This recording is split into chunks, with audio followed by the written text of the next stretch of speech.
tout a commencé un certain 24 janvier 2017. C'était un certain dimanche, je crois. J'étais dans les cultes en train de célébrer Jésus. Pendant le déroulement du culte, c'était un moment là où on était en train d'adorer le Seigneur. Vous savez, tout un culte, c'est une adoration, mais il y a des moments où on peut dire, le modérateur ou celui qui conduit le culte, il dit, est-ce qu'on peut se plonger dans la prière pour élever le nom de Jésus-Christ?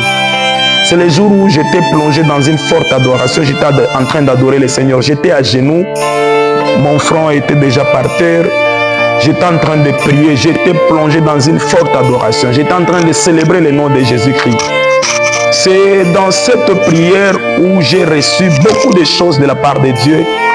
J'étais en train d'adorer le Seigneur, j'étais en train de le célébrer, j'étais en train de l'élever, j'étais en train de dire qu'il était merveilleux, qu'il est puissant, qu'il mérite beaucoup de choses. Et quand j'étais en train d'adorer, c'est là où le Seigneur m'avait soufflé de parler de lui, de parler de l'adoration. C'est le jour où j'ai commencé, après avoir adoré le Seigneur, quand on a fini d'adorer, toujours pendant ce culte, j'avais pris mon agenda, j'ai commencé à adorer le Seigneur. En écrivant bien sûr, ma brochure portait sur l'adoration. Pour l'adoration, c'est une matière abondante. Mais comme j'étudiais aussi, on étudiait, il y avait ce qu'on appelait les 6 questions de référence. Je me suis référé à ces 6 questions de référence. C'est là où j'ai commencé à parler de l'adoration. Pourquoi adorer? Comment adorer? Quand adorer? Où adorer? Qui adorer? C'était des questions que je me posais. J'avais écrit cette brochure. En passant, j'ai béni le Seigneur parce qu'il a mis à mes côtés des personnes qui m'ont aidé et qui étaient en train de corriger cette brochure-là. Il y avait un ami de l'auditoire, il ne cessait de me porter correction et il était très rigoureux envers moi. Et je l'ai béni en passant. C'est un ami bien, Espoir Ndeshi. Il m'avait tellement aidé, il m'avait soutenu dans ce que j'étais en train de faire. Il y avait aussi un autre ami qui était très rigoureux pour moi. Je me disais, oh, cet ami ne veut pas que je puisse écrire ou bien. J'ai salué en passant Jean-Claude Vandios. Alors, il était très rigoureux. Et quand j'étais en train d'écrire, cet ami-là, je me disais, mon Dieu, il ne veut pas que je puisse écrire ou bien. Il refusait. Et jusqu'à tel point, je suis parti amener ce que j'avais écrit à un professeur. Bon, ça, c'était sur la conscience. Il m'avait dit, mon ami, non, tu n'es pas dans le bon chemin. Autant mieux tu te concentres sur autre chose. J'ai dit, oh mon Dieu, moi j'ai envie de parler de toi.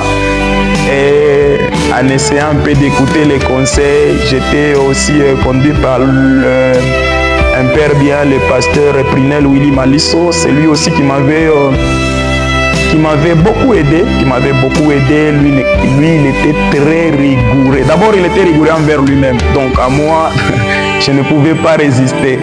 Donc, c'est grâce à ces hommes-là. Il y a beaucoup de gens qui m'ont aidé. Et après cela, quand j'ai écrit cette brochure-là, et puis j'avais terminé d'écrire la brochure en question, et puis après j'ai commencé maintenant à écrire. Jusqu'à tel point, c'était pendant la période de confinement où le Seigneur m'avait beaucoup parlé. J'ai commencé à écrire. C'est là où j'avais écrit mon premier texte intitulé Jésus-Christ, ma raison d'être. Waouh! C'est le jour où j'ai commencé à parler de Jésus-Christ, ma raison d'être. J'avais déjà un texte là qui était tellement un texte qui n'était pas bien arrangé, mais c'est grâce à l'homme de Dieu, le pasteur Prinel Willy Malisso, que j'avais tellement constitué et puis j'avais terminé.